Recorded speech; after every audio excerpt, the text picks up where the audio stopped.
네, 오늘 네 가지 정도 말씀을 드리려고 하고요. 지난주에 그 메타에서 블렌더봇 3를 발표를 했는데 조금 뭐 이슈도 있었고 하지만 어, 메타에서도 발표했듯이 이 세상에 있는 모든 주제를 가지고 대화할 수 있는 챗봇이다라는 그런 선언만큼 좀 의미 있기는 했었습니다. 물론 뭐 저기 주커버그를 조금 나쁘게 평가한다라든가 그런 부분들이 조금은 좀 예상 외의 결과가 나오긴 했었는데, 네, 그런 부분 설명을 드리는 중에 저기 한국어의 자연어 처리는 어느 정도인가 질문을 하는 분이 계셨어서 이건 좀 정리를 해봤습니다. 그 다음에 거대 언어 모델과 함께 지금 이미지 쪽에서도 많은 인공지능 발전이 있었었는데요. 저기 AI 이미지 생성기에 대해서 몇 가지 뉴스도 있었고, 그다음 몇 가지 좀 실제로 테스트해 본 것도 있어서 좀 말씀을 드리도록 하겠습니다. 그리고 최근에 얀 루쿤이 현재의 어떤 인공지능 방법 가지고는 저희가 생각하는 어떤 인간과 같은 인공지능, 그다음에 인간처럼 뭐 생각을 하거나 판단하는 인공지능에 이르기는 좀 어렵다. 새로운 방법이 좀 필요할 것 같다라고 해서 현재 그 메타의 최고 AI 쪽 최고 과학자이고 그다음 2018년도에 튜어링상을 수상했었던 얀 루큰이 60페이지 정도의 논문을 발표를 했는데요. 일단 그 부분에 대해서 좀 뭐 양이 굉장히 많은 양도 많고 일단 깊이도 있었었는데 제가 그걸 전부 다 설명드리기는 어려울 것 같고 크게 몇 가지 좀 말씀을 좀 드리도록 하겠습니다. 그다음에 최근에 이제 오토 ML 쪽이 각광을 많이 받고 있고요. 얼마 전에 최초 국제 컨퍼런스가 1회 컨퍼런스가 열렸습니다. 그래서 그거 간단히 좀 설명드리고 거기서 나왔던 내용 조금 좀 정리해서 드리도록 하겠습니다. 네, 뭐 구글 그다음에 메타 그다음에 오픈 AI에서 초거대 AI 인공지능 그다음 특히 언어 모델 쪽으로 제품들이 나오고 있고 그 언어 모델을 기반으로 해서 챗봇 서비스도 같이 지금 하고 있습니다. 대표적으로 말씀드린 것처럼 메타에서도 이제 블렌더봇을 만들었고요. 구글에 이제 람다도 있고 해서 굉장히 이제 놀라운 어떤 대화 능력을 보여주고 있는데 일단 국내에서도 이런 준비는 이루어지고 있고요. 먼저 네이버에서 초거대 AI 하이퍼 클로바라고 해서 뭐 파라미터 개수는 보시는 것과 같이 GPT-3보다도 훨씬 많다라고 합니다. GPT-3의 파라미터가 1750개라면은 뭐 그보다 훨씬 많은 파라미터를 사용을 해서 지금 뭐 학습을 하고 있다라고 하고요. 밑에 보시면은 뭐 신문 기사에 있는 그대로입니다. 한국어 데이터 학습량이 GPT-3보다 6,500배 많다라고 하는데 이거는 뭐 네이버가 많다기보다는 GPT-3가 너무 적었다라는 부분을 저희가 집중을 해야 될 것 같고요. 아래도 보시면은 인터넷 언어가 영어가 60.3%고 한국어는 0.6%밖에 안 된다고 합니다. 그래서 GPT-3가 한국어를 학습을 했다고는 하지만 너무 적은 양으로 학습됐기 때문에 네이버에서는 순수 한국에서 구할 수 있는 많은 데이터들을 확보를 해가지고 학습을 했다라고 하고요.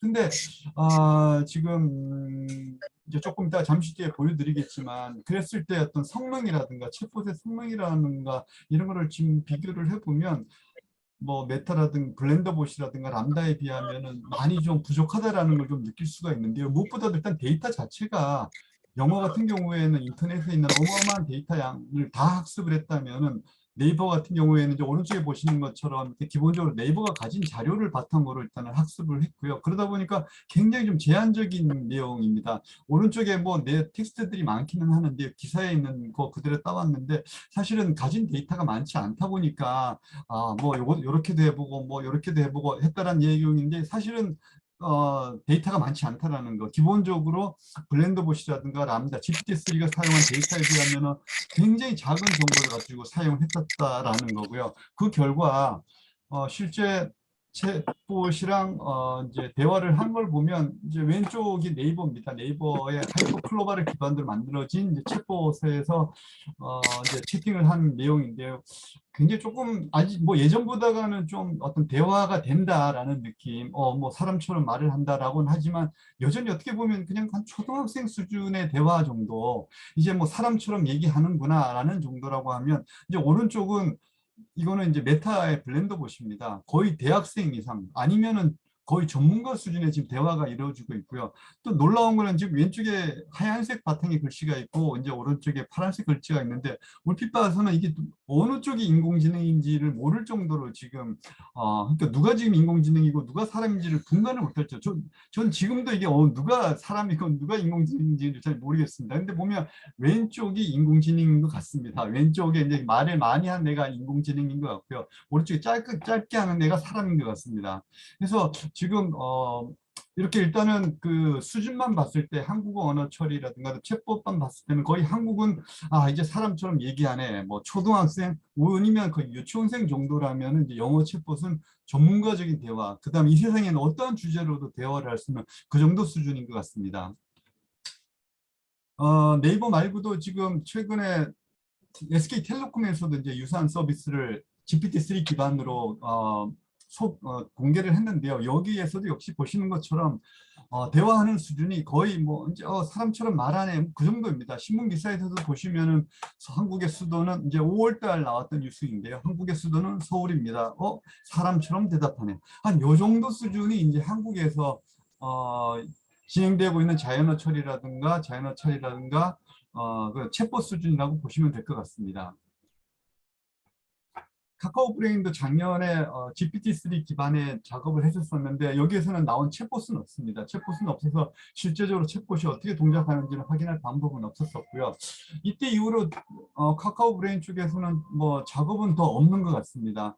그리고 이제 이루다라고 얼마 전에 조금 이슈가 됐었던 이루다에서 이제 세컨 버전이 나와서 이제 작업 중인데 여기서도 이제 초점을 맞추는 거는 앞서 보신 것처럼 메타라든가 구글이 어, 일반 인공지능이라고 하죠. 그러니까 이제 진짜 AI가 사람처럼 대화하고 모든 것에서 대화 가능한 그런 쪽으로 간다라면은 저희 한국은 이제 이루다도 그렇지만은 대화 가능한 그 정도 수준으로 지금 포커싱을 해서 가고 있고 특히 이제 그 기억이라는 요소를 집어넣어서 과거에 이루다랑 이런 대화를 했었더라면 그게 기억이 돼서 나중에 다시 대화의 소재로 쓰일 수 있는 그 정도 수준으로 지금 맞춰서 가고 있는 것 같습니다.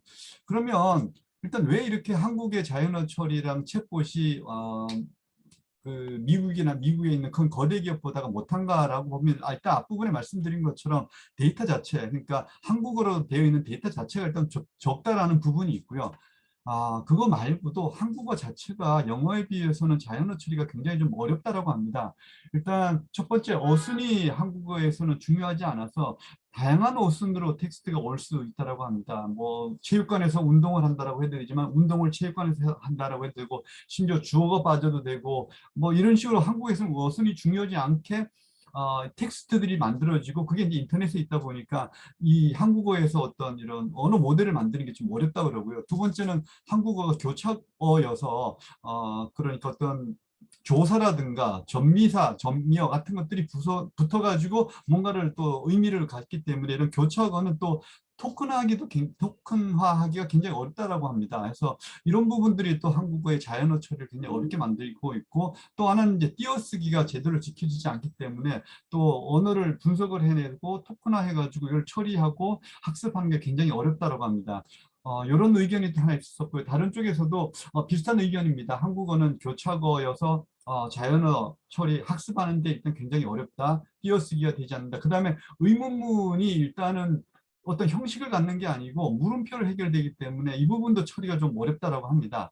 그 다음에 한자어 기반이어서 또 어려운 부분도 있고 그다음에 단어 자체가 굉장히 다양성을 가지고 있어서 이건 뭐 기술적으로 어렵다기보다는 그만큼 많은 양의 데이터가 더 필요하다라고 하는 그런 내용이 되겠습니다. 이처럼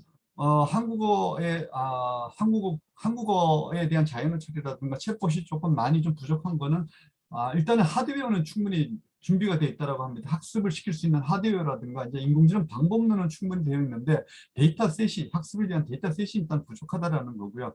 정부가 앞장서서 이런 부분은 지원을 하려고 많이 노력을 한다라고 합니다. 돈도 굉장히 많이 투자를 하고 있다고는 하는데 이게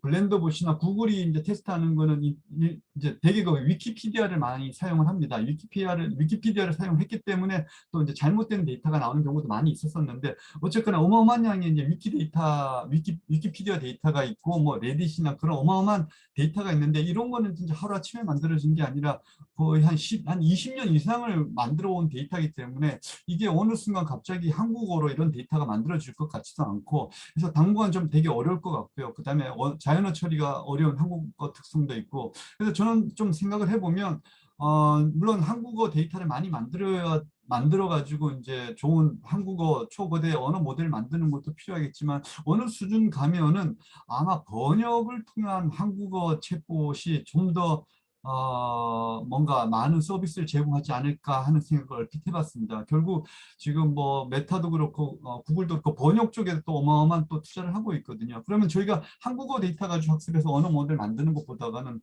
영어라든가 그런 많은 데이터에서 학습된 거를 오히려 번역을 해가지고 챗봇 서비스 하는 게 더 품질이 나아지지 않을까라는 생각은 그냥 개인적으로 좀 한번 해봤습니다. 그래서 한국어의 지금 자연어 처리랑 챗봇 일단 좀 정리를 해봤고요. 네. 그 다음에 이미지 생성기가 얼마 전에 달2부터 시작을 해가지고 많이 나오고 있습니다. 지금 이게 돈이 된다라고 이제 사업성이 있다라고 판단을 하기 때문인데요. 많은 서비스들이 나왔고 저희가 모르는 서비스들도 잘 모르는 나와서 쓸 수가 있는 것들이 있었습니다. 그래서 제가 요거는 딥 AI라는 회사에서 만든 건데요. 지난주까지도 제가 이걸 썼었거든요. 여기 보시면 여기 서밋이라고 되어 있는 여기다 텍스트를 쓰고 서밋을 누르면 이미지를 만들어 줍니다. 근데 제가 오늘 이미지를 만들려고 들어갔다니까 이게 유료로 바뀌었습니다. 유료로 바뀌어가지고 더 이상 못 쓰는 상황이고요. 요게 서밋이라고 넣는 요 부분을 프롬프트라고 합니다. 그러니까 프롬프트에 내가 찾는 이미지가 뭐야라고 써주면은 이제 인공지능이 그걸 받아가지고 단어를 이렇게 그림 이미지를 만들어주는 거고요. 찾다 보니까 쓸 수 있는 건 하나 있었습니다. 이게 뭐 원보 아트라고 하는 게 있었는데 여기에 텍스트를 쓰고 엔터를 치면은 이게 그림이 만들어집니다. 이거 실습도 해보려고 했었는데 시간이 조금 부족해서 여기 URL을 들어가셔가지고 여기다 텍스트를 쓰시고 네 크리에이트를 하면은 이미지가 이게 만들어집니다. 요거는 무료로 아직 쓸 수가 있습니다. 네. 해서 제가 앞부분에 이 이미지 생성기 잠깐 말씀드렸던 거는 지금 만약에 저기에다가 제가 어떤 텍스트를 써넣어서 뭐 예를 들어서 뭐 달나라에 있는 뭐 토끼 그림 해가지고 만약에 이미지가 나왔다면 그 이미지는 제 소유인지 아니면은 이 이미지를 만든 달2의 소유인지 아니면 오픈 AI의 소유인지가 지금 최근에 좀 이슈가 됐다라고 합니다. 그래서 이건 조금 고민해 볼 문제일 것 같고요. 이것보다가는 현실적으로 이제 이런 이슈와 함께 그래서 아마 이런 사실은 어떤 제가 원하는 이미지를 만들 때 그걸 텍스트로 써 넣는 것도 사실은 제가 원하는 결과를 100% 얻는다는 장담도 없고 그리고 한번 프롬프트 요청할 때마다 돈을 내야 됩니다. 지금 달2 같은 경우에는 2달러인가 그렇거든요. 한번 명령 딱 써서 AI가 이미지 딱 만들어내면 무조건 2달러를 내야 된답니다. 그래서 이거를 만약 한 번에 못하면 몇 번 반복을 해야 되니까 첫 번에 굉장히 정확한 프롬프트를 입력을 해야 되거든요. 그래서 그런 걸 대행해 주는 업체가 나올 거다라는 거하고 그 다음에 이게 충분히 이제 비즈니스적인 의미가 있기 때문에 또 이런 거를 자체적으로 회사마다 자체적으로 만드는 시스템을 가지게 될 거다라는 두 예측이 있습니다. 일단 두 번째 거에 대해서 프롬프트를 대행해 주는 그런 대행사가 있을 거다라고 했는데 이미 나와 있고요. 그래서 여기에서 이제 그 프롬프트 뭐 요 정도 가격을 내면은 원하는 이미지를 정확하게 만들어주는 프롬프트를 제공할 수도 있고 또 만들어가지고 팔 수도 있고 그런 비즈니스가 벌써 시작이 됐다고 합니다. 그래서 분명히 이 AI가 만들어내는 이미지에서 사업의 기회는 분명히 있다라는 거고요. 또 하나는 지금 틱톡에서도 인공지능이 만들어낸 이미지를 바탕화면으로 쓰는 서비스를 시작을 했다고 합니다. 여기에서도 틱톡이 AI 그린 스크린을 제공을 이렇게 이런 걸로 한다는 건 이런 기술 그러니까 AI가 이미지를 자동으로 생성해주는 이 기술이 이미 주류로 떠올랐다라는 사실을 보여주는 증거다. 그래서 예, 그동안은 이제 달2가 그림 만들어주는 신기하네 정도였는데 이제는 이게 하나의 비즈니스로서 지금 이제 조만간 저희 주변에 곧 나타날 것 같습니다. 네. 네.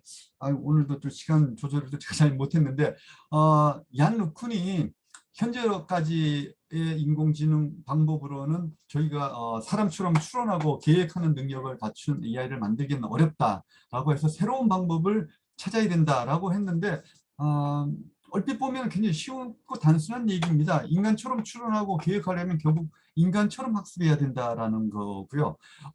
인간처럼 학습하려면 어떻게 해야 되느냐라고 해서 몇 가지 이제 안을 이렇게 제시했습니다만 이게 답은 아니고 결국은 같이 연구해보자. 나는 이제 이런 안건을 제시를 하니 누구든 환영이고 어떤 분야이든 누구든 같이 연구를 해보자라는 내용으로 일단 물론 본인이 생각하는 많은 양의 정보들 여기다 쏟아부어 놨습니다. 그래서 이렇게 해야지만 이제 사람처럼 그 추론하고 계획할 수 있는 인간 같은 인공지능이 될 수 있다라는 거고요. 그게 가장 중요한 키워드가 두 개가 있는데요. 일단은 지도 학습을 해서는 안 된다. 결국은 인공지능이 스스로 학습하는 자기 지도 학습이 되어야 된다라는 게 굉장히 중요한 한 부분이고요.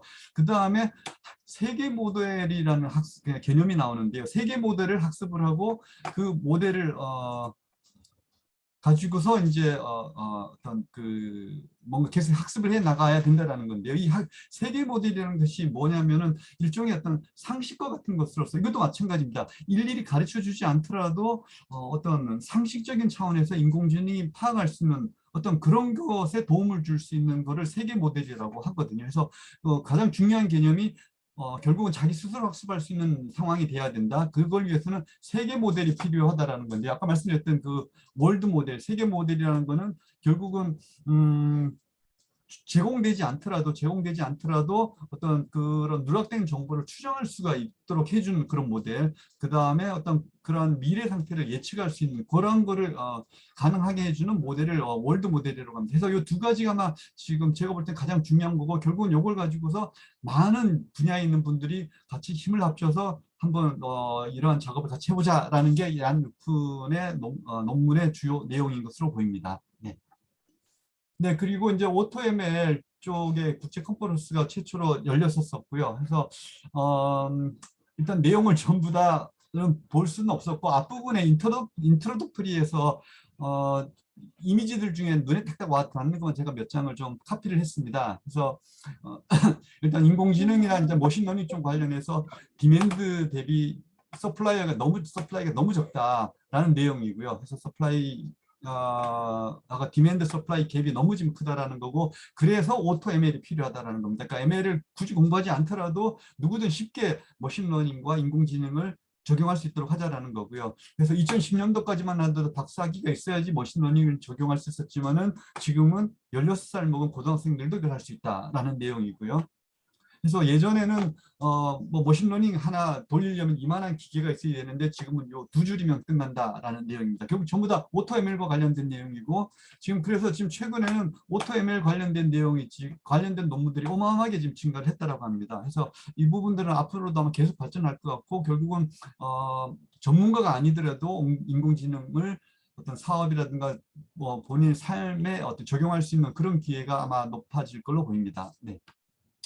그다음에 이제 인공지능 대학원 심포지움이 어제랑 그제 열렸고요. 제가 요 자료는 공유를 드리겠습니다. 여기 링크 들어가시면은 그 내용들이 있어서 참조를 해 보실 수 있겠습니다. 네. 네, 이렇게 해서 이번 주 인공지능 중앙기술 동안 마쳤고요. 네, 또 너무 좀 제가 급하게 또 말씀드린 것 같은데 또 조금 부족한 거는 채팅으로 이렇게 주시면은 제가 또 정리해서 다음 주 또 좀 보완을 하도록 하겠습니다. 네. 혹시 질문 있으시면은 네, 질문해 주셔도 되고요. 한 3분 정도 있다가 2시 30분부터 우리 최지호님께서 유니티를 가지고 게임을 만드는 방법에 대해서 설명을 드릴 텐데요. 유니티의